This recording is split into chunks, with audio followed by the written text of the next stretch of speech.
With Riders Republic well on the way, we thought it would be a good time to decide what 5 things we would like to see in the new upcoming title.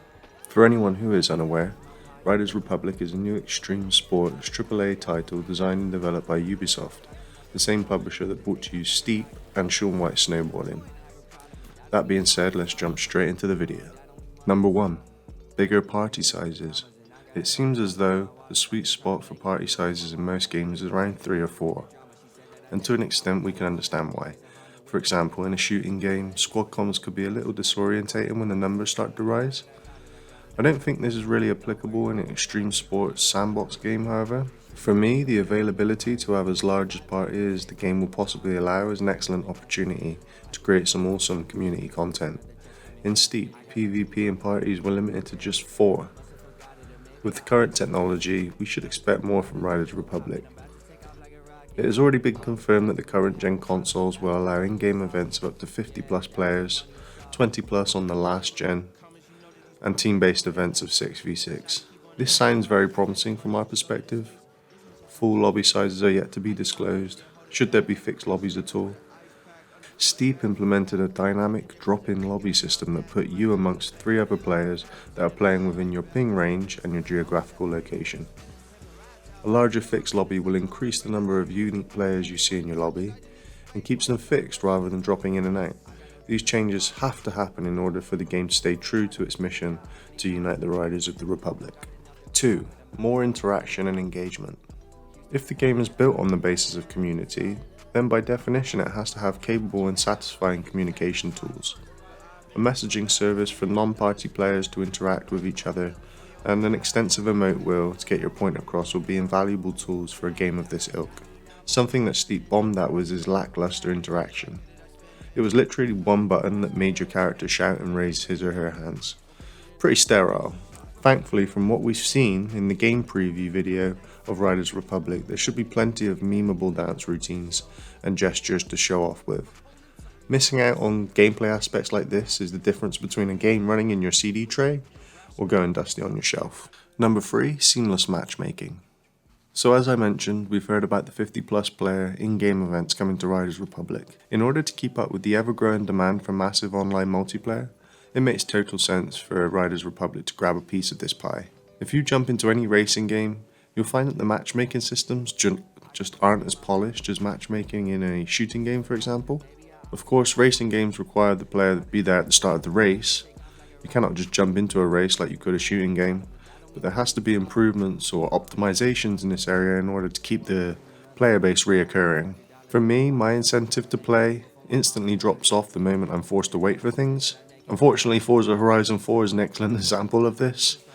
Once going, the game's fantastic and hard to beat, but as soon as the race is finished, expect to wait up to maybe even 5 minutes on occasions before the next race is due to launch. At this point, you've already lost me, especially if my experience in the previous race wasn't great.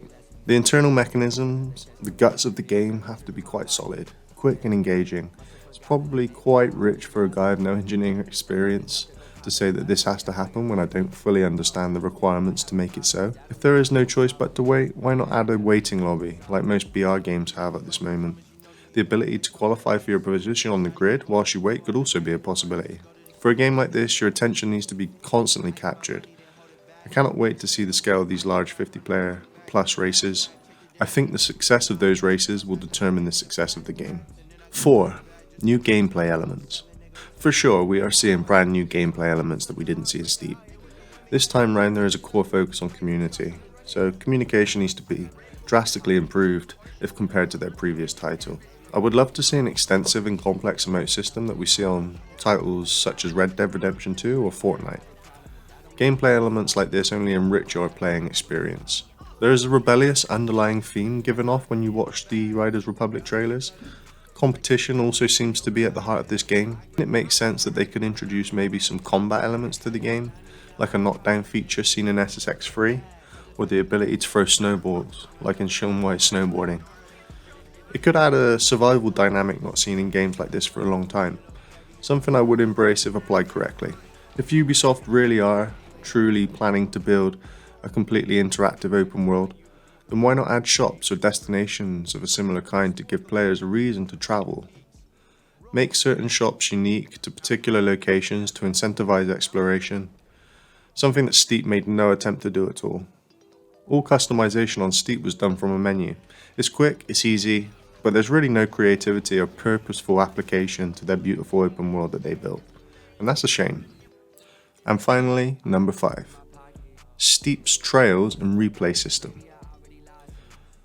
In my opinion, the USP in Steep was its revolutionary Trails and Replay system.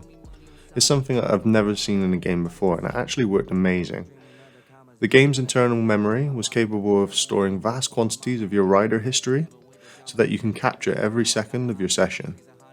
It was also capable of understanding the most memorable moments of any particular trial. The replay system allowed you to pick up at any point of your trial to skip to, and even give you the ability to share your favourite rides with your friends and store them to watch at a later date. The replay system itself also had a fixed tracking and a free camera option, and if you were riding with friends, the replay system will include anyone who was riding within that vicinity. It even gave you the ability to record trails from their perspective too. In real time, you also have the option to spectate players in your party so that you can take turns to do a trial and watch each other in order, much like what would happen typically in real life. Every aspect of Steep's trial and replay system should be transferred directly over to Riders Republic, in my opinion. I hope you enjoyed the video, guys. I'm doing another video and we're going to do 5 things that we don't want to see in Riders Republic, just to sort of combine this video with that one. But what do you guys think about this list?